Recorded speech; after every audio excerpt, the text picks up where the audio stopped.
Amid the seat-sharing talks, the political ambience in Bihar is intense and heating up every day. The founder of Jan Swaraj, newest party in Bihar, Prashant Kishore, has visited Raghopur, which is known as the stronghold of Tejasvi Yadav. Arriving with a large convoy for his Jan Swaraj campaign, Kishore strongly criticized the legacy of Lalu Prasad Yadav's family. The visit has ignited speculation about his electoral debut, as he has confirmed that the Jan Swaraj party would decide on its candidate from Raghopur, with his own name being up for discussion. Now, this move is seen as a direct challenge to Tejasvi Yadav in a constituency represented by his family for years, setting the political stage for major confrontation in the upcoming Bihar Assembly elections.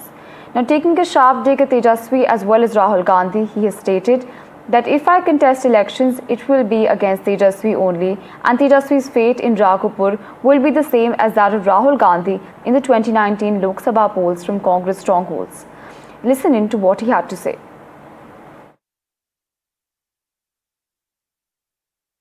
तेजस्वी के घर में आ गए हैं, क्या कहेंगे? डर तो लग रहा है या डर नहीं लग रहा है? पहले ये बताइए। आपको क्या लग रहा है? आपको क्या लग रहा है? हम डरने वाले लोग हैं? डरने वाला आदमी यहाँ आता है। जन स्वराज का प्रतिनिधि इस बार राघोपुर को इसकी राजनीतिक, सामाजिक और आर्थिक बंधुआ मजदूरी से मुक्त कराएगा, और तेजस्वी यादव की हिम्मत नहीं है कि वो एक जगह पर लड़े। एक जैसे खबर हुई है, तुरंत कह रहे हैं कि हम 2 जगह से लड़ेंगे, या कहीं ना कहीं उनका जो हिलता हुआ आत्मविश्वास है वो दिखा रहा है कि अभी कोई घोषणा नहीं हुई है कि प्रशांत किशोर लड़ रहे हैं, और अभी से कह रहे हैं कि 2 जगह से लड़ेंगे कि 3 जगह से लड़ेंगे।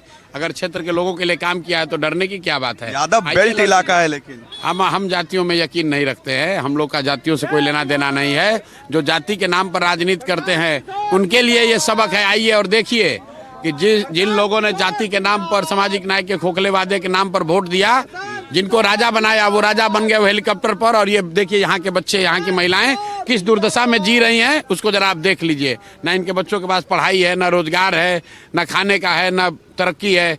इनके वोट से जो लोग बने हैं वो बिहार के राजा बन गए, और जिन्होंने वोट दिया, जो मालिक है, वो आज भिखारी बनकर घूम रहे हैं। यही दिखाने और आपके जरिए पूरे बिहार और देश की जनता को दिखाना चाहते हैं कि देखिए इस राज्य के मुखिया का क्षेत्र किस बदहाल दशा में जी रहा। आपसे उम्मीद रखे लोग यहाँ के? आपसे उम्मीद रखे? बिल्कुल, पूरे बिहार को अगर उम्मीद है तो उसमें राघोपुर भी उसमें शामिल है।